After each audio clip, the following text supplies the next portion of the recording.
We have burned the ships. We did? Wait, no, we didn't. Yeah, we did. We didn't burn the bridges. We burned the ships. That's why my pants are on fire. Ugh. Let You me can get see the fire behind extinguisher. us, right? We've been going with the fire theme on video. Maybe more superimposed fire if Joe knows how to figure that out. Yeah. Flames. Joe is our video editor at the moment. At the moment. We'll get into that, actually. Well, yeah, there's a reason why. And that's what this episode's all about, right? I think that's what we're talking part of about. it, yeah. Part of it. Not all the way. That's not why you're here, to learn about video editing. Heck no. No. You know what? What are we here for, Matt? What are we We're doing? here to talk about what ships we're burning, why we're burning them, what new ships we're jumping onto. And creating. And just sort of where we're going with our business. Because it's like, we had this realization, I don't know, maybe 3 weeks ago. We were sitting around going, all right, we need to just do a complete pivot and just 180, just completely go in a different direction with our business. We were kind of not super excited about the stuff we were talking about. We were overextended financially trying to create what we were creating. There was a lot that needed to change, and we went, let's just go hardcore and all in. And that's what we're going to talk about today. But let's talk about it right after this. What's up, everybody? You're listening to the Hustle and Flowchart podcast with your boys, Matt Wolfe and Joe Fier. We're back. All right. Yeah. Hey, we're here. So everything yes to what you just said about about that, but also the intro prior to that. Yeah. I feel like this thing has been kind of not festering, that wouldn't be the right word, but simmering in the background for us for this entire year. There was stuff happening that we were kind of pretending not to notice. That, and we just didn't figure out what the direction looked like, you know? And like we felt like there was a better model for our business behind the media side of stuff. And like you said, financially, things were getting a little out of hand, it felt like. It's because we were feeding the media machine a lot. Yes. And it was all great, and it is great, but it's the business model behind it wasn't working out to support that, but also our interests, like you said, like talking about the topics, you know, the same old kind of stuff that we've been chatting about since the beginning of our marketing careers. Yeah, well, we sort of alluded to it. We sort of alluded to it into some of the past episodes where we felt like we were talking about things that were going to be obsolete soon, right? Like we did do a full episode where we said, like, these are the struggles we're having with email marketing. These are the struggles we're having with advertising. These are the struggles we're having with SEO. These are the struggles we're having with membership platforms, right? And we made this whole episode about how it feels like a lot of the market is sort of going in a different direction, and a lot of the tactics that people are using right now they're going to become obsolete in time as, you know, people value privacy more, as people move off of social media, as people try to get a little more anonymous-ish, right? Like, well, at least it's protecting privacy. Yeah. And there's a lot of the big Web 2 type companies like Google, Facebook, Apple. I mean, there's a lot of restrictions coming down that have already happened. Obviously, you have the Pixel stuff on the Facebook side. You have Apple doing anonymous style emails when you opt in, or like purchase an app or some other stuff. Like, this is all going to affect marketing. Yeah, and we're not saying that stuff's dying. I know. Last time we did a conversation about that, it was probably one of the episodes that I got people reaching out to me the most, going, "Here's why I think you're wrong." You know, that's good. You're putting predictions out there. You're ruffling. Yeah, good on you. Good on you. Like that specific episode that we're talking about was the one that I got the most comments from, with people going, either I highly agree with what you're saying, or I really, really disagree. And we're not saying that those strategies, those tactics are going to stop working. I think Facebook and Google and the email marketing people, they're all going to figure out new workarounds and new ways to make this stuff work for them even better. It's just, I'm just not sure it's a journey we want to go on. Yeah. So what we realized in the last 3 weeks, but also I feel like it's really been months and months and months prior to kind of like having this feeling of the topics we're bringing in on this show, you know, is basically the topic here that we'll be chatting about is like, hey, we want to take you to where we see the puck going. Like, it's the reference that Matt has made ever so famous on this podcast. That's also been made famous by Mr. Wayne Gretzky. Yeah. You know, but although I think Wayne Gretzky claims that he never made that quote, but really? he's fine with people attributing it to him. So it was me. No. I'm going to give it to you now. So, I mean, that's really what we've realized in the last few weeks, and really, you know, we've made some massive moves within these 3 weeks, where it's it's shifting the business model, it's shifting our products, our internal products, and some are going away. We'll talk about that. Some are just shifting into other hands, and we're doing partnerships. That's cool. Yep. And then at the end of the day, the topics that you're going to hear on these shows or watching this show is going to change. And possibly in some other locations too. So there's a lot to unpack in this episode. Yeah, it's going to be fun. I mean, it's scary as hell, I feel like, because it's like a new endeavor we're taking on. And we know we're going to lose some listeners too. We know that what we're doing and what we're saying on this episode and some of the past Tuesday episodes that have come out over the last few weeks, people are like, that's just not a topic I'm interested in, and I'm just going to go in a different and I'm just not going to pay attention. We know we're going to lose some subscribers, but we also feel so strongly that the stuff that we're going to be talking about and the direction we're taking things is where the puck is going, right? It is the future. And anybody who is basically saying, I don't want to pay attention to this stuff, well, you're basically turning a blind eye to where things are going. So I will put that out there, but I do understand no love lost if you want to tune out. Well, I promise we're going to make it interesting. So let's hang with us on this episode, and you're going to hear what the changes are that we have in mind. But at the end of the day, it's to serve you. It's also to serve us and our curiosity, because right now I would say we are currently learning more than we ever have in like our entire career span, just in like the amount of knowledge and new paradigm shifts, that we've been studying. And the whole idea is that we're diving into a whole new realm. So crypto, Web3, blockchain, and all of the crazy technology and economies that are being built through communities, and cutting out a lot of the middlemen in all of these things. And this is where we see a lot of marketing and community building going. It's already happening. And like you said, in previous episodes, we kind of like been hinting at this, but now we're just like, okay, it's time to go all freaking in on this bad boy. Yeah. And that's where the show's headed. Yeah. And I mean, we've got a Discord community now over at hustleandflowchart.com/Discord. And we've been starting to talk about this stuff in the Discord community, and it seems to be lighting up a lot of people. I think a lot of the crypto, we've been kind of saying Web3 is this all-encompassing thing. It's kind of the creator economy plus blockchain technology plus community, different economies within all of that too. It's giving ownership to everyone who's involved in projects on there. Yeah, so Web3 is kind of like the all-encompassing term for all of that stuff, right? So that's kind of the direction we're going in. And so far from the Discord discussions we've had, it seems like most people are really, really interested in this topic. They've been hearing about it. They know that this is kind of where the future is. This is where things are going. They just didn't know how to get involved. So they tend to tune out because they're like, this is over my head. I can't get involved. And I feel like that's where we can bring the most value. That's why you want to stick around.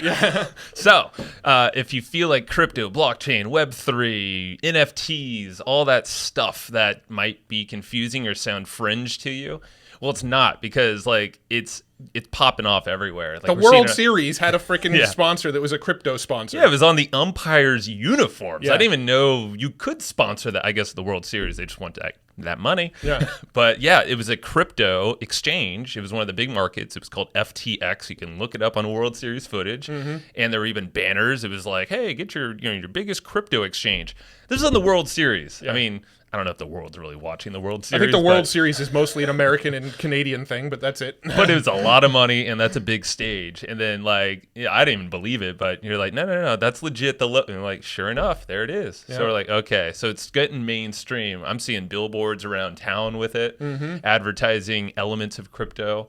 All this to say is we want to bring you there, but not bring you in with all the nerd talk. And I mean, you'll get some of that. You'll learn the nerd talk through us. You will. But we're going to be, the way I've been like describing this a lot and like seeing this is that we want to be the bridge for you to learn about this new space, and us bring in the types of experts and interesting players in this field that you can learn a lot from, because we're still so green to everyone is. Everyone's kind of new, even if you've been doing crypto stuff for years, and we have some stories there, which we've told before, but we want to make it digestible and understandable, and like open your eyes to be like, oh, okay, maybe you're not going to actually apply some of the tech side, but like maybe it's worth investing in some of this stuff, seeing where the puck is going, but like actually doing your own research and hearing it from other people, not just us say this. Yeah. So I think it's super fun, and we're diving all in on this thing. Yeah. Well, let's talk about some of the changes we're making in the business, and then let's circle back around to like some of the stuff that really excites us, like why we've gone down the rabbit hole of this stuff, right? So some of the things that we're changing in our business, and as far as the Evergreen Profits letter goes, anybody listening to this that's a member of the Evergreen Profits membership is already aware of this. Sure. But we are canceling our Evergreen Profits newsletter. So the print newsletter is no more. The November issue that is probably arriving at people's doors about the day this is going live, that is going to be the last print edition of the EGP letter. And then we've also phased out the action guides. If you've noticed the last handful of shows, we're not saying, go to get the notes anymore, because we're not taking the notes anymore. So you should frame that letter. If you get it in the mail, if you're a subscriber, that'll be an NFT one. I should have put a number on each one, like edition number 1, edition number 2, edition number, and like all the way up to like the 500 people who got it. For individual. Yeah, so like on the little paper, like have like an edition number for each one. Each one was a unique. I don't even know. Could we do that? Yeah, and then whoever got edition number 1, then ultra rare could be valuable. Tie it to the blockchain to prove it's real. We'll figure that out. Maybe we'll do a rerun or something. But point being is, yes, we're shutting down some stuff. You know what? Prior to talking about all the little details, I just want to say why we're choosing to do this, because you and I have had so many deep talks on how to do this, why we're doing this. And I mean, you told me many times, you're like, I'm tired of these micro adjustments. I'm tired of just incrementally moving into the direction that we see things going, because we haven't allowed ourselves to do that. We haven't really fully ripped the Band-Aids off, let us kind of mentally breathe into a new space and actually digest what's going on, because it's going so quick. We always keep one foot we keep like, I mean, if I had more than 2 feet, I keep multiple feet in different ponds, right? Like we're kind of always a lot of feet. It's weird. Yeah, right? I know. You can't see, but octopus man. Yeah, it's weird. My doctor said it's fine. So we've always kind of been a little bit in digital marketing. Yeah. We've always kind of, not always, but we've always been in that sort of creator space. More on the YouTube side recently, but we've always been in the creator space from a podcast standpoint for a decade now, right? So we've been in the podcast creator space. We've been in the digital marketing space. We've kind of had a toe in the water of crypto since 2011, like a decade at least now. Mental toe in the water. We put full feet in the water back in 2017. But didn't go all the way in on it, right? So it was an interesting time, but it was a different space back then too. Yeah, like we've kind of felt like we've been in this business purgatory of making these micro optimizations that just kind of get us like a teeny bit further along, and we're kind of sick of making these micro optimizations, and that's what led to, let's just burn it down to the foundation and start building it back up again. That's exactly what we did. And so it's like, okay, we realize we're positioned well with where we're at in our careers, with our knowledge, with our network, and with this show, with our media, where, okay, what if we just positioned ourselves into this new space, but still bring as many of y'all with us, but also it's going to attract a lot more people. And we have some ideas. Well, there's some stuff we've already been doing, which we'll mention how we're actually going to exponentially grow this audience fast with a little partnership we're working on. But all that to say is that gave us the confidence to be like, okay, you know what? We have the runway.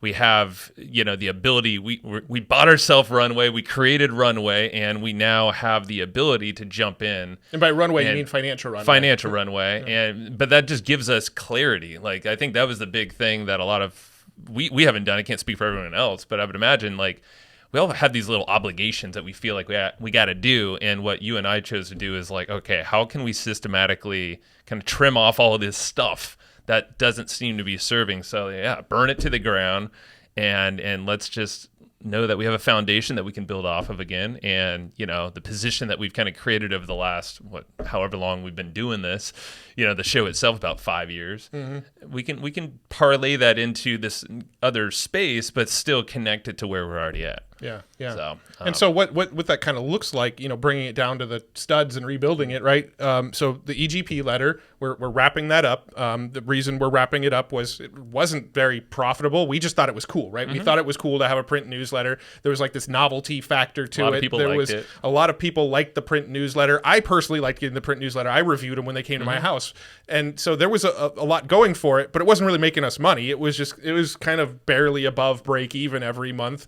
But but it was quite a bit of time and effort and team members working on it and all that sort of stuff. So it just didn't make sense. And also with us kind of having an eye on the future, right? We're looking at blockchain technology. We're bringing on like futurists onto the show, things like that. And here we are sending direct snail mail to people on the other end. It just kind of felt like there was this weird dichotomy going on of like, we're 1 foot in the future, but 1 foot in the past. Hey, if there's a way to bring crypto into direct mail, though, we'll be there. Yeah. Well, I mean, it's happened, right? Like there's been crypto newsletters and magazines and all that kind of stuff, but it still didn't fit. Yeah. It didn't fit. Yeah. So we've done that. We've phased that part out. We've stripped down the business to where it's just me and Joe. We have no team members anymore. It's literally just us right now. That was a big deal, and I don't think we've actually said that really clearly, but we unfortunately, I think it's the best for everyone, but we definitely had to let some folks go, and one of them, Sue, our note taker, absolutely fabulous human and an amazing note taker. I mean, she literally was running the show for us. If anybody's looking for a note taker, hit her up. She is gold. So yeah, go contact us if you want her contact. Sue's. She's so cool. Love you, Sue.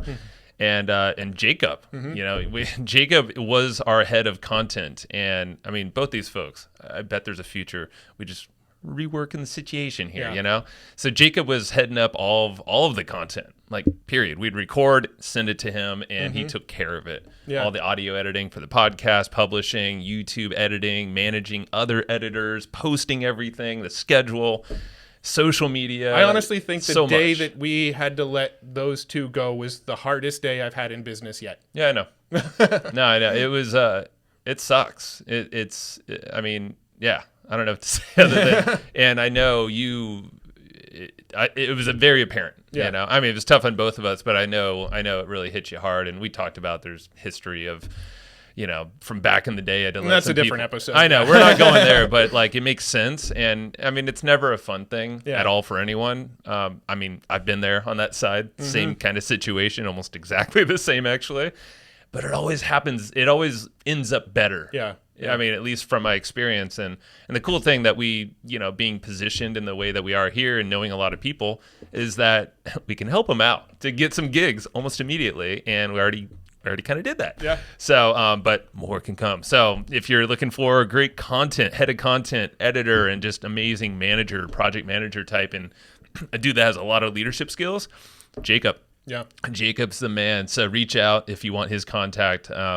He might not be available because, I mean, that guy, he's gold. So I hope he's available when and if we need him in the future. Yeah. But again, love you, Jacob. You're a freaking rock star. And I mean, dude, we worked with him since he was an intern or an apprentice. Yeah. He was working at a barbecue joint in Nashville and just didn't really know much. And it's been, over 2 years working with him. And Sue, I think it was about 2 years as well. Yeah, about the same time. Yeah. It's crazy. So it sucks. But you know what? I think they understood. And the fact that we actually went through with it just made sense for us to just okay, we need a reset here. And so what that meant for our business was Joe and I just wanted to figure out how do we get as lean as possible financially, right? How do we make sure that the financial runway we have lasts as long as we can, right? We want the longest runway possible. So that meant we pretty much got rid of all of our expenses. I think we canceled another $1,500 a month in just SaaS tools, right? Yeah, all the software stuff. Yeah, for sure. And there was a lot of stuff we obviously weren't even using or just kind of ignoring. We're like, one day we'll use that. Oh, that's an extra $100. Oh, that's $200 a month. Exactly. And then you start doing the math. You're like, oh, wow. So we cut all of that back. I took over audio editing again. That's literally what I went to college for. So I'm actually going back and doing a lot of the audio editing again. Joe took over video editing, which is literally what he started in when he got into starting his own business, was doing video editing. So Joe and I, we kind of had this pull to go back to our roots a little bit because audio editing and video editing it's a creative pursuit, right? Definitely. We get into the audio and we're going to go and find little ways to polish it up and add little Easter eggs into the content and stuff like that. So we've actually we've had that call, that drive to like, let's get more of this creative stuff back on our plate. So now I'm doing the audio editing, Joe's doing the video editing, where we cut out the notes and the action guide, and our business is just as lean as it possibly can be. We've got the building that we're in now, which we have 6 months left on our lease, and who knows if we're going to stay here or not. But at the end of the day, we just wanted to make sure that we were bare bones. There was no expenses on our business, so everything that we do from here on out is going to be it's on profit. us. Yeah, it's on us. It's a labor of love. I mean, it's I think we're working more, at least, but I don't think that's going to last for too long, because we're actively trimming a lot of other pieces of the business that aren't going to last in another month or two. Yeah. We'll talk about what that transition on some of these other products look like too. But yeah, it's definitely a labor of love going back to our roots. And I think it's really cool because it allows us to look at pieces of our business that we weren't really looking at before. We were kind of, I want to say ignoring it on purpose, but we definitely we had team members that it was kind of their responsibility to check in on things. So there was a lot of things that we just weren't paying attention to anymore. And we've already learned some lessons with having those people gone, going, oh, this was another thing we didn't realize they were doing. And we got to make sure we do now too. Yeah, I mean, there's probably some more stuff that'll pop up, but it also told us, oh, wow, there's a lot of stuff that we didn't really need to be doing, or they didn't need to be doing. Yeah. So we're like, let's just cut that out. Yep. So we're back down to bare bones, and we cut out the EGP letter. And also with PodHacker, PodHacker's the other there's going to be some minor tweaks. I would say most PodHacker customers aren't going to notice like a major difference, other than the fact that there's some new faces involved. Dang right. Yeah, so we have, it's fortunate that we've been in this podcasting community for, I don't know, I would say about 3-4 years. We've been like hanging out with that crew and kind of creating more of a network outside of the internet marketing space. And, PodFest was a big reason for that. Chris Kremitzos, what up? Crypto Mitzos, actually. Yeah. And Adam Sheibley. So he's a guy who will be on the podcast soon. He has not been on yet, but he's been in our communities and all that. And he has some amazing podcasts himself. He's Podcast Business School, I think that's his show. And then I think he's got is his course called the Download Growth Club. Yeah. So he's got a course called the Download Growth Club, which teaches people how to grow the heck out of a podcast. He has a new podcast too. I'm going to look up the name really fast. And then we've got our PodHacker course, which is a course that teaches you how to grow and monetize a podcast. And we decided, you know what, let's just kind of merge together and create like a super podcast course team. Bingo. Right? So me, Joe, and Adam now are all going to be kind of merging the two courses into one mega podcast growth and monetization course. Yeah, and the other podcast I was going to say that Adam heads up, and this is a newer one, is called Podcast Launch Tips. So that's kind of like clips from it, like we're on the latest episode there. But just to get a taste of what Adam's got going on. That was just the tips? Just the tips, yeah. So, not the rest, just great podcast. Yeah. Is it a podcast? Okay. So Adam, dude's so damn cool. I mean, like he calls us the Flow Bros. We call him Mr. Butter Voice, and you know why when you hear him. But he's all about the community. He's deep entrenched in the growth, like the growth hacking side of podcasting. He's been doing it a long time. He's a trainer. Came from the fitness field, so he just loves to train, and work with people. And we're like, man, that's like the perfect person we want to head up the PodHacker community with us, kind of be like more advising of this. Yeah, and this we'll be advising, and we'll still be part of the marketing team, right? So we're going to be growing it and helping with a lot of the growth side. We're going to still be on some of the trainings. He actually does 3, I think. 3 live calls a month. At least. I think he's like willing to even add more. So dude, the PodHacker live calls, they're going to be taken over by Adam now, so he's going to be doing the continuing on the live calls, but we're going to be on some of the live calls. We're going to be part of the marketing team, and we're going to be advisors behind the scene on PodHacker, but we're still going to be involved in PodHacker. We're just we're creating the dream team of podcast training. Totally. He's actually partnered with Brian Bogert on a whole different thing in podcasting. So you probably heard Brian on this podcast. A lot of people reached out and said they loved his episode. Well, that's the kind of crew we're syncing up with on the PodHacker front. So and we're going to do a whole episode with Adam where we'll dig into our sort of action plan there, with some podcast growth tips and stuff, because we got to get the tips. Well, the tips we got to share the tips too, right? We can't just keep them to ourselves. Yeah, we can't be tip. I'm gonna stop there. Tip selfish. We're tip selfish. That's what I was trying to get to. Yeah, don't be selfish with the tips, Matt. Come on. So all that's to say is so those are the two products internally that we are, one shutting down the letter.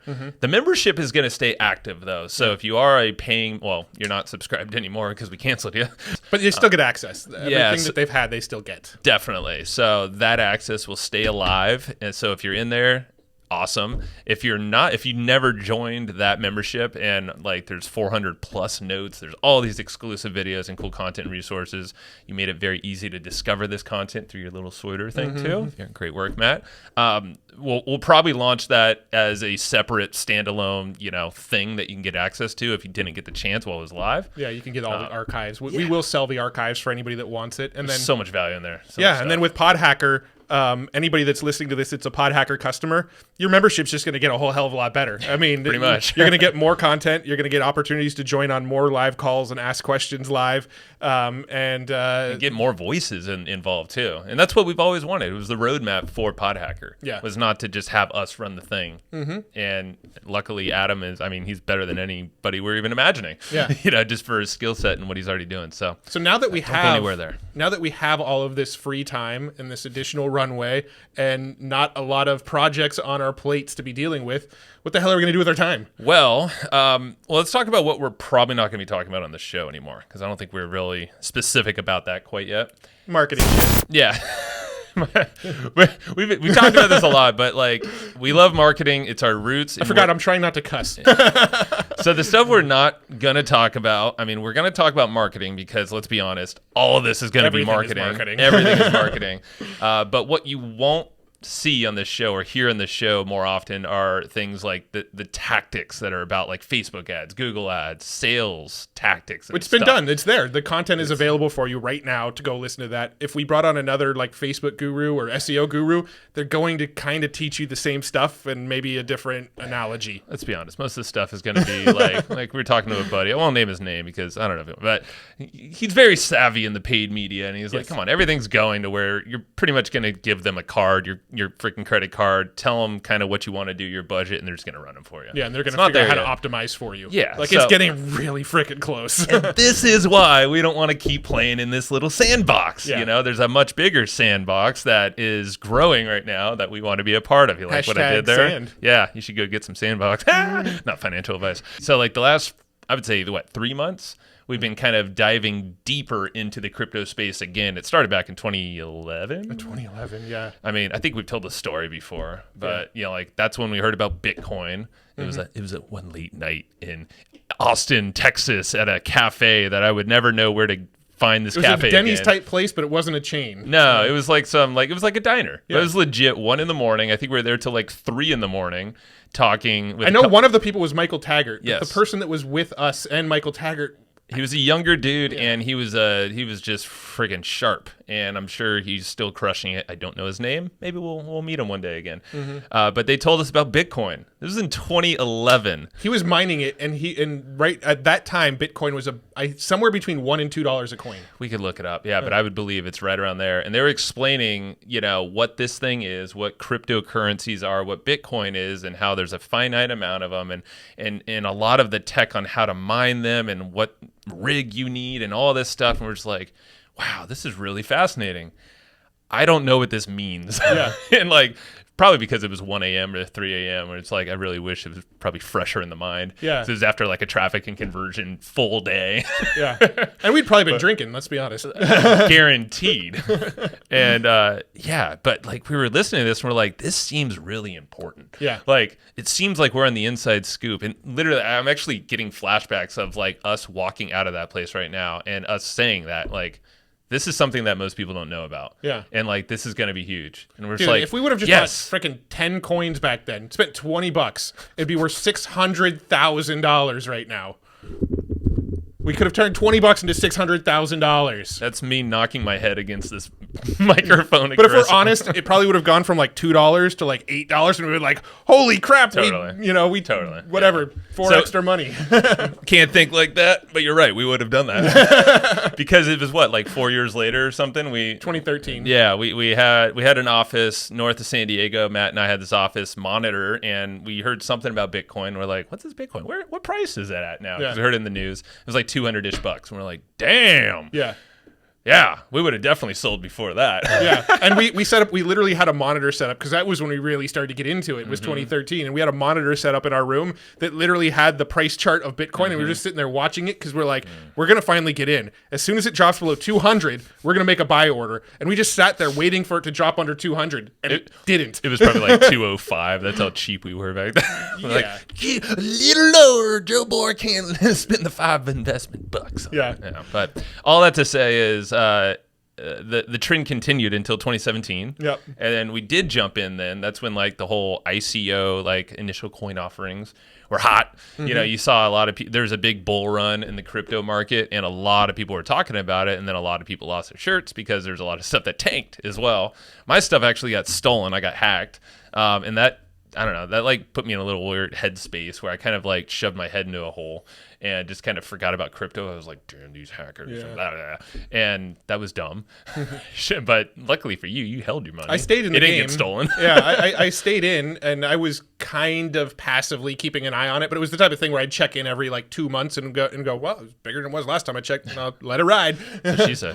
And then, Jesus Christ. Who are we anymore? But yeah, I mean, this is... And then, you know, but now, like, so fast track, what, like 4 or 5-ish years later, now it's back. Like, it's been here the whole time. But now there's all of these crazy utilities and things like NFTs that you've definitely been hearing in the news and media and whatever your friends telling you to get in. And you're like, they're stupid JPEGs. Well, if you go back to our podcast in 2017, we were actually talking about it quite a bit. We had 2 episodes with Michael Taggart. Yeah. I did an episode about Steam It at the time and how to earn cryptocurrency through blogging. We had Phil Town on. We talked crypto with Phil Town. We had Jason Rotman on. We talked crypto with Jason Rotman. We had Michael Trainer on. We talked crypto with Michael Trainer. So in 2017, we were really, really hot on crypto, but we were getting feedback from the audience of like, you know, go back to the marketing stuff. I'm not that interested. So we kind of went, all right, our audience isn't that into this stuff.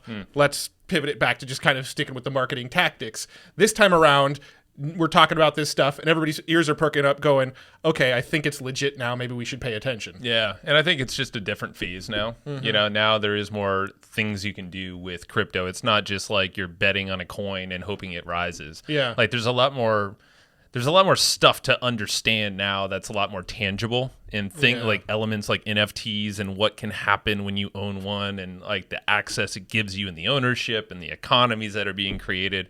And that's where it was just like, dude, we can't ignore this anymore. No. Like this is almost like it'd be irresponsible of us to ignore it. And to everyone watching and listening to us. That's what I mean. Irresponsible on behalfor our audience. Totally. Right? Yeah. So it's like, we can't let this one pass us again. Like, so that's why we saw this. We're like, it's a blue ocean right now.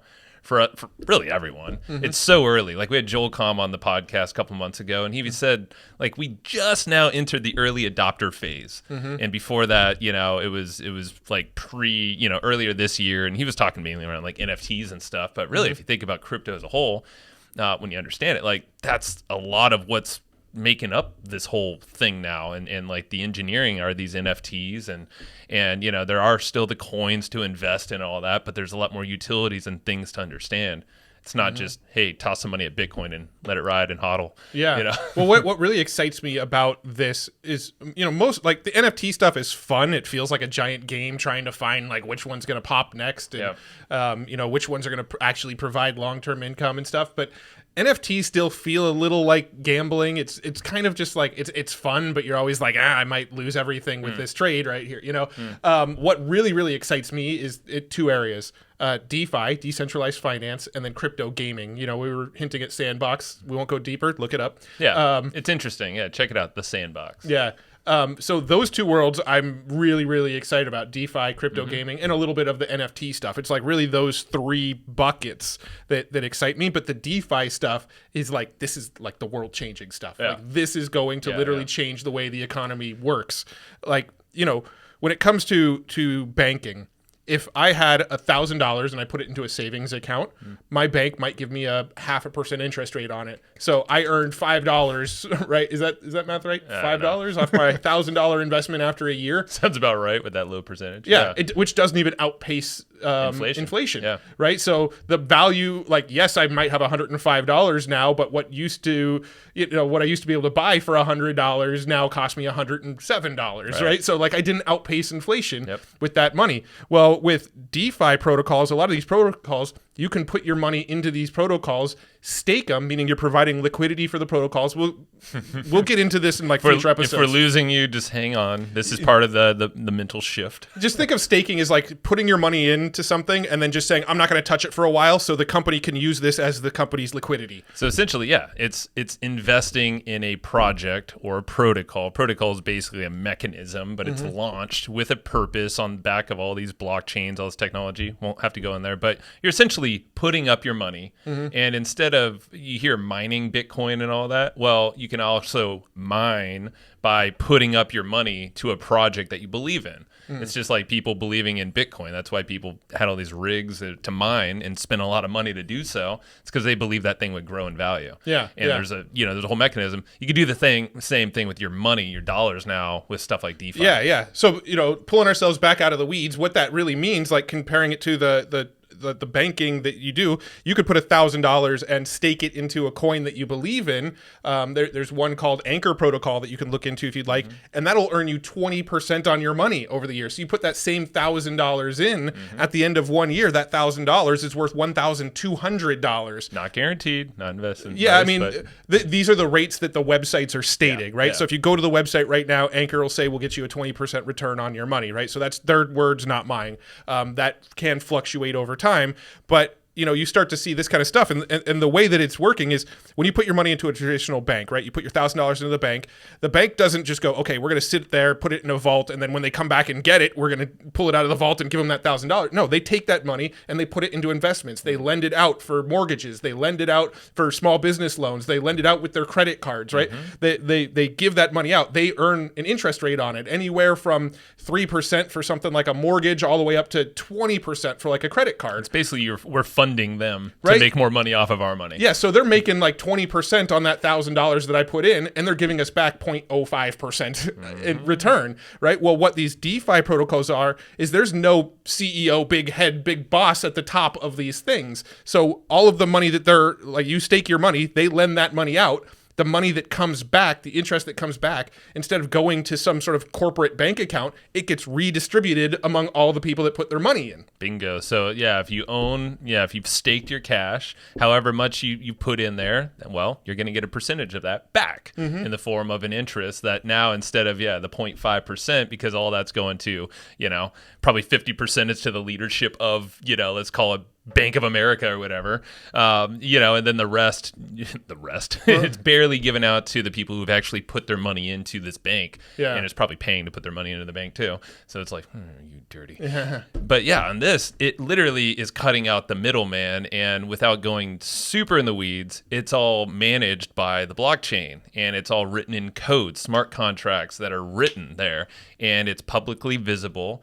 And there's no one singular person that's in charge of this if it's perfectly decentralized. There are some centralized elements, and there's always going to be an element of, and when we say centralized, that's something like a bank, I guess, or it could be like a YouTube, Google, Facebook. Coinbase is centralized. That too, right? Yeah. So that's like I was reading, like there's always going to be a need for those type of businesses to operate off of that, but the whole value add here is that you can actually kind of leapfrog over that, maybe get in through a centralized thing like Coinbase, but then quickly get decentralized, and then start to reap some rewards because you're working with these kind of independent projects. And we're going to get way more into the weeds in future episodes with this stuff. The other thing I like is crypto gaming, which I'm not going to get into that right now, but just imagine a world where you can go and play a video game and they pay you to play the video game. Like that's kind of the world we're entering right now, right? So between DeFi and video games, we're going to create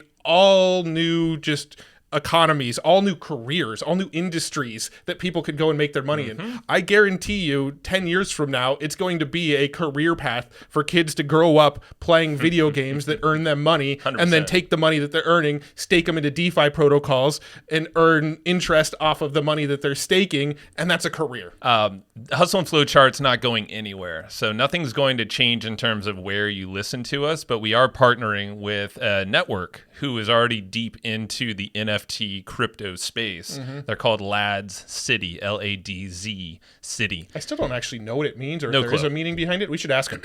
We will. Yeah. So, yeah, we don't know that. But if you check them out on YouTube, they have quite a following. And essentially, we're going to be partnering with them. So our show is going to, like one of our episodes in the week, are going to be released on their network. It's also going to be on hustleandflowchart.tv, so you're not going to miss anything. Yeah, no, it's fun. The guys that are in this Lad City, one of them we actually go way back with. I mean, we've known him since probably 2011. Yep. And the funny thing is, we were watching the Lad City show, and we didn't even realize it was our buddy because he didn't have a beard when we knew him. Now he has a beard, and just like we didn't realize the first like 2 times we watched the show this was our buddy. And then when we realized it was him, we reached out to him, and he's Totally. like, let's build the network together because. You know, we've done episodes in the past where we talked about how we have aspirations to build a larger media brand. We wanted to be similar to like a Barstool Sports for entrepreneurs, right? Well, when we got to talking to these Lad City guys, they had the same aspirations. They literally said Barstool Sports. They literally said we want to be the Barstool Sports of Web3 and crypto and stuff like that. We're like, let's just merge models. We're because, your boys. Like, that's what we're trying to do, right? So that Barstool Sports model where we have a whole bunch of different shows under one larger brand, and then we can pool sponsorships together, and then we all kind of get like really good insights and intel about like what cryptos to be checking out and stuff like that. Yeah, and share it with everyone. So definitely check us out at Lads City. We're going to link all this stuff up. So just know that we are combining with them because in our role here, and this is what we've always wanted to do anyway, and they're super stoked on this because we're filling a gap in this space, is we've noticed that there's just not really a bridge to this space that easily walks people through or clearly walks them into this new ecosystem that's happening and being built in real time, but it's also tangible now, so you could do stuff with it. So we're going to be the one to introduce newer folks, or people that want to learn from experts and people who are just already doing cool stuff and can explain this better than us. So we're going to be like the dummies in a way, but also bring some, bring our side of things to the show. I think it's going to be fun. So what else, Matt? What do we got to cover before? I think we kind of covered everything. I'm reading our notes here. Lad City, they got an amazing community. We got a Discord. They've got a great Discord. I recommend being in both. They may merge over time. We're not sure. But either way, I mean, keep a lookout because like if you're, what did I say? I'll just read my notes as I wrote it here. Yeah, read it exactly because I like that word there. I was on a good flow here on this one. So I said, this is the now phase, the call to action phase, by the way, y'all. I said, if you are even a smidgen interested in where marketing and business will be mainstream in 3 to 5 years, don't go anywhere. It's not mainstream yet, so you still have time. Even Joel Combs said it on the podcast a couple months ago. I was talking about the whole early adopter thing. That's why we're doing this, and we figured now's the time to do it. If you want to be an early adopter too, come along for the ride. This is your chance. So keep watching us here, listening wherever you're at. Hustleandflowchart.tv is where you're going to see all the new episodes. Go join us on the Discord. We're not really doing the Facebook thing anymore, obvious reasons. Still there if you want. If you like it, use it. We'll pop in every now and then. But go find us on Discord. It's at hustleandflowchart/Discord. Hustleandflowchart.com. There's an important piece there. If you ignore the .com, it won't work. But go find us on Discord. If you don't know what Discord is, just do it anyway. You'll learn quick. It's basically another messaging platform, but way cooler. Yeah. And there's a lot of people in there already. So, you'll find some folks you probably know. Cool. If you don't know, you'll meet them. Yeah. Last thing. What else? Easy webinar. Easy webinar. So, webinars, they'll still apply over here. Yeah, absolutely. Everyone needs marketing and to present that stuff with a nice system. So we might even do a webinar coming up in the near future around some crypto trading bot stuff, but I won't talk too much about it yet. Yeah, just stay along with us here. I have a hard time leaving all the good news out. I know. We do a lot. We talk about it a lot. So go check out Easy Webinar. They've been sponsoring the show for a long time. Good reason, because a lot of folks have been loving it. So go get the tool if you have not used it. If you're doing webinars or been thinking about using webinars in your marketing, go to easywebinar.com/hustle and get a fatty discount. They're good people, so we recommend them. Highly recommended. 5-star review. Thank you if you're on YouTube, we'd love, well, anywhere. We always want to hear from you, and Discord's great, but go throw it on one of these centralized channels so we can read it on the, help us out on the YouTube, because we do want to grow this puppy and have more people follow along with us, because we honestly think this is doing a service for a lot of people that don't even realize what's coming yet. Our job is to open up everyone's eyes to this. 100%. And it's fun. So go leave a comment, go rate, review, subscribe, whatever you got to do. Pass this around to your friend, your mom, your dad, whoever wants. All the friends you have that are like talking about crypto but don't listen to our show, go to them and be like, hey, I got the new show you got to start listening to. My boys. Yeah. Good episode. Hope you enjoyed it. See you next time. Bye.